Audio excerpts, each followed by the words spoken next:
Un petit groupe de voyageurs, quelque peu perdus, attendait devant la gare d'Oakbridge. Des porteurs chargés de valises les escortaient. Jim cria l'un d'eux. Un taxi approcha. Vous allez à l'île du Nègre s'enquit-il avec l'accent chantant du Devon. Quatre voix répondirent par l'affirmative, et aussitôt les intéressés échangèrent entre eux des coups d'œil furtifs. S'adressant au juge Wargrave en sa qualité de membre le plus âgé du groupe, le chauffeur expliqua. Il y a deux taxis, monsieur. Il y en a un qui doit rester là jusqu'à l'arrivée de l'omnibus d'Exeter. C'est l'affaire de 5 minutes. Parce qu'il y a un autre monsieur qui est prévu par ce train-là. Peut-être bien qu'il y en a un de vous que ça ne gênerait pas d'attendre la seconde fournée. Comme ça, tout le monde serait plus à son aise. Consciente de ses devoirs de secrétaire, Vera Clayton se proposa aussitôt. Allez-y si vous voulez bien, dit-elle. J'attendrai. Elle avait dans le regard et dans la voix ce quelque chose d'autoritaire propre à ceux qui ont occupé un poste de commandement. On aurait dit qu'elle constituait des équipes de tennis avec ses élèves. Merci, dit sèchement Miss Brent, qui baissa la tête et monta dans le taxi, dont le chauffeur tenait la portière ouverte. Le juge Wargrave l'imita. Le capitaine Lombard dit J'attendrai avec Miss Clayton, dit Vera. Je m'appelle Lombard, Philippe Lombard. Les porteurs empilaient les bagages sur le toit du taxi. À l'intérieur, le juge Wargrave déclara à sa voisine, avec toute la prudence inhérente à son ancienne fonction, C'est un bien beau temps que nous avons là. Oui, en effet, acquiesça Miss Brent.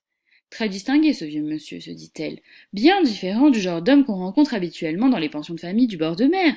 De toute évidence, Mrs. ou Miss Oliver a d'excellentes relations. Vous connaissez bien la région demanda le juge Wargrave. Je suis déjà allé en Cornouailles et à Torquay, mais c'est la première fois que je viens dans cette partie du Devon. Moi non plus, je ne suis pas familier avec la région, confia le juge. Le taxi démarra. Vous n'avez plus envie de vous asseoir dans la voiture en attendant proposa le chauffeur du second taxi. Absolument pas, répondit Vera catégorique. Le capitaine Lombard sourit.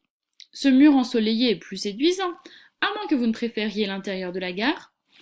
Surtout pas, c'est tellement bon d'avoir échappé à ce compartiment suffocant. Oui, reconnut-il, c'est assez éprouvant de voyager en train par ce temps.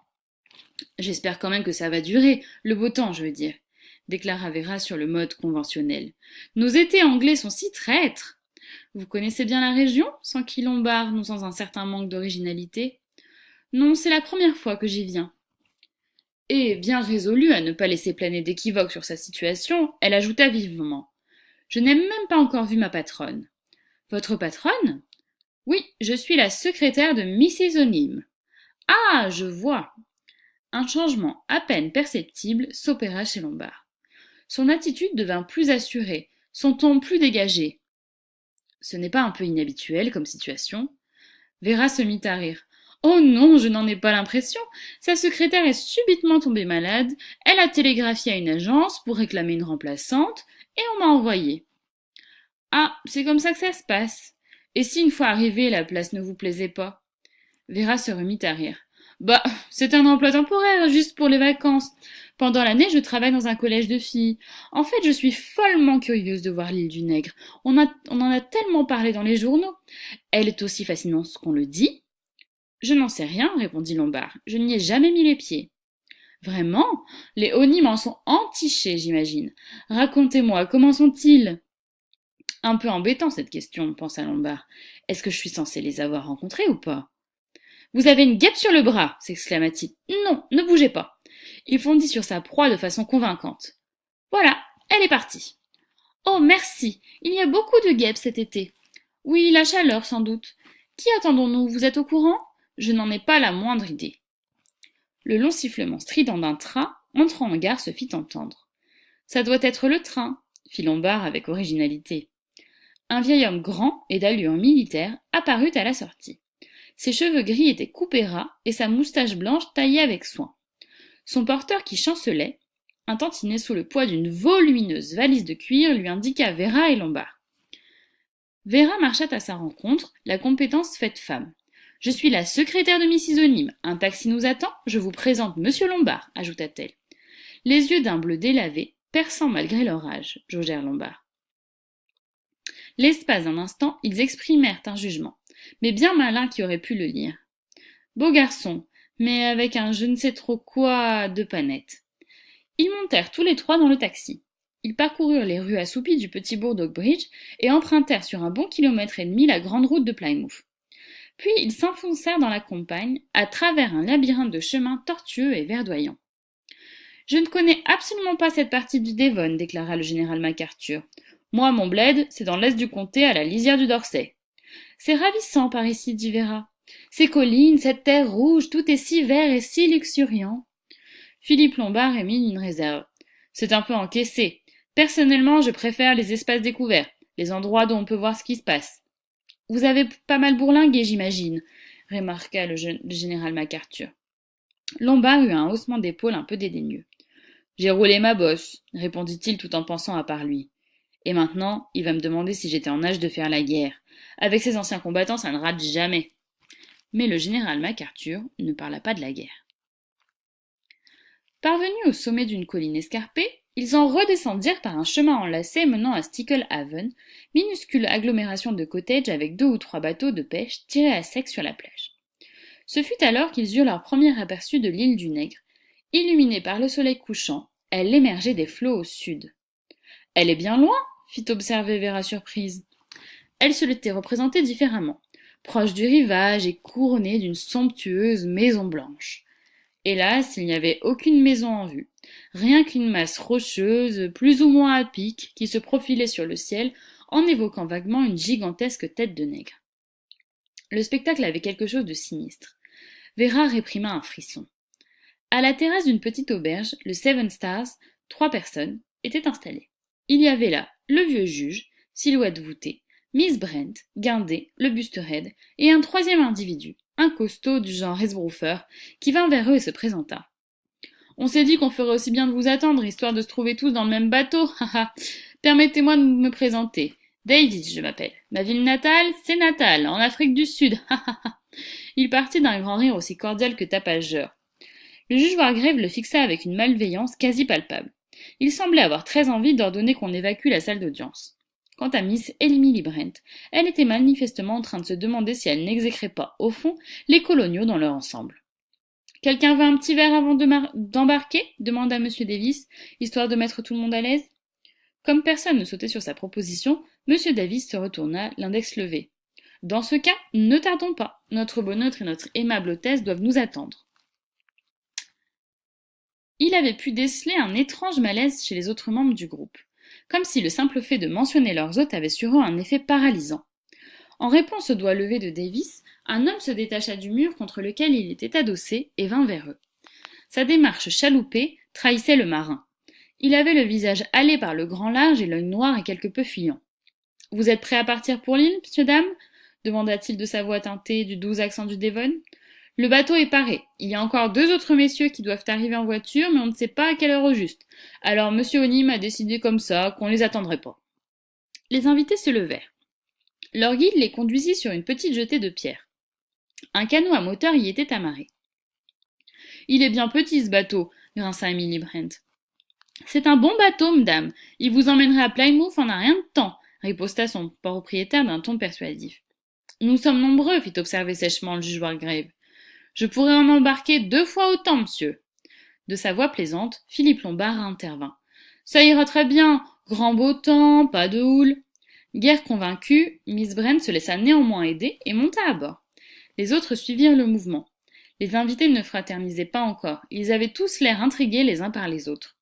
Ils s'apprêtaient à larguer les amarres quand leur guide interrompit sa manœuvre, gaffe en main. Une voiture dévalait le raidillon menant au village. Une voiture d'une si incroyable puissance, d'une si phénoménale beauté, qu'elle avait tout d'une apparition. Un jeune homme était au volant, cheveux flottants dans le vent. Dans l'éclatante lumière de l'après-midi, il avait l'air non pas d'un homme, mais d'un jeune dieu, un dieu héroïque issu de quelque légende nordique. Il donna un coup de klaxon rugissement formidable que les rochers de la baie renvoyèrent en écho. Ce fut un instant inouï, un instant pendant lequel Anthony Marston parut transcender le simple mortel. Par la suite, plus d'une des personnes présentes devait se remémorer ce moment-là. Assis près du moteur, Fred Narracott se disait qu'il s'agissait d'une drôle d'équipe. Ce n'était pas ça l'idée qu'il s'était faite des invités de M. Onim. Il s'attendait à un peu plus de classe, à des femmes sur leur 31 et à des hommes en tenue de yachting, tous pleins aux as et à l'air important. Rien à voir avec les relations de Mr. Holmer Robson. Un léger sourire effleura les lèvres de Fred Narracott au souvenir des amis du milliardaire. Ça, c'était des réceptions, si vous voulez que je vous dise. Et qu'est-ce que ça picolait! Ce mystère Onim, ça ne devait pas être le même genre de bonhomme. Bizarre d'ailleurs, se dit Fred, qui ne l'ait encore jamais aperçu. Ni lui, ni sa bourgeoise. N'avait pas encore mis les pieds ici, parole. Tout ce qui était commande et facture, c'était ce Mr. Maurice qui s'en chargeait. Les instructions étaient toujours claires, le paiement ne traînait pas, mais c'était quand même bizarre.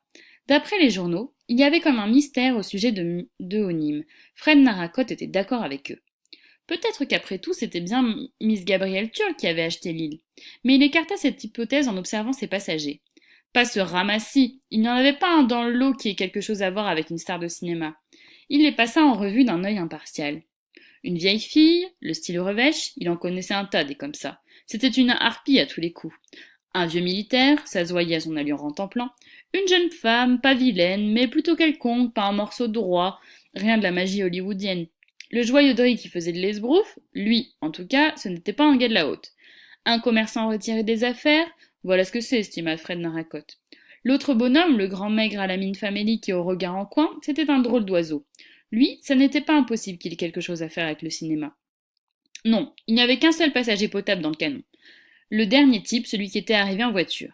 Et quelle voiture! Une bagnole comme ça, on n'en avait encore jamais vu à Sticklehaven. Ça avait dû coûter des mille et des cents un engin pareil. Celui-là, il était bien dans la note, né dans le fric, le beau gosse. Si tous les autres avaient été comme lui, là d'accord, il aurait compris. Drôle d'histoire, quand on réfléchissait 2 secondes. Tout ça, c'était bizarre, très bizarre. Traçant un long sillon d'écume, le canot contourna le rocher. Alors enfin la maison apparut. Le côté sud de l'île présentait un aspect tout différent. Il descendait en pente douce vers la mer. La maison était là, face au sud, basse, carrée, moderne, avec des fenêtres cintrées qui laissaient entrer toute la lumière. Une maison sensationnelle, une maison à la mesure de leur attente. Fred Narracott coupa le moteur et le canot se faufila en douceur dans un petit goulet naturel entre les rochers. Ça ne doit pas être commode d'accoster ici par gros temps, fit observer Philippe Flombard. Par vent de sud-est, il n'y a pas moyen d'aborder l'île du Nègre, répondit gaiement Fred Narracott. Il y a des fois à les couper tout pendant 1 semaine et plus. L'approvisionnement ne doit pas être facile, pensa Vera Clayton. C'est ça le pire sur une île. Les problèmes domestiques prennent des proportions effarantes. La coque du bateau grinça contre les rochers. Fred Narracott sauta à terre et, secondé par Lombard, aida les autres à descendre. Narracott amarra le canot à un anneau scellé dans le roc. Puis il leur fit gravir un escalier taillé dans la falaise. Ah, quel coin charmant s'exclama le général MacArthur. Mais il se sentait mal à l'aise. Sacrément bizarre cet endroit. Lorsque les invités débouchèrent sur une terrasse en haut des marches, leur morale remonta. Sur le pas de la porte les attendait un majordome impeccable dont la solennité les rassura. De plus, la maison était splendide et superbe à la vue de la terrasse. Le majordome s'inclina légèrement. Grand, maigre, grisonnant, c'était un homme d'allure éminemment respectable. « Si vous voulez bien me suivre, leur dit-il. » Dans le vaste hall, des boissons les attendaient, une kyrielle de bouteilles. Anthony Marston se rasséréna un brin. Il commençait justement à la trouver saumâtre. Personne de son monde. Qu'est-ce qui avait pris à ce brave vieux Badger de l'entraîner là-dedans? Quoi qu'il en soit, question boisson, rien à redire. Côté glaçon non plus. Qu'est-ce qu'il racontait, le larbin? Monsieur Onim, fâcheux contre-temps, ne pourrait pas arriver avant demain, instruction, leur moindre désir. Souhaitaient-ils monter dans leur chambre? Le dîner serait servi à 8 heures.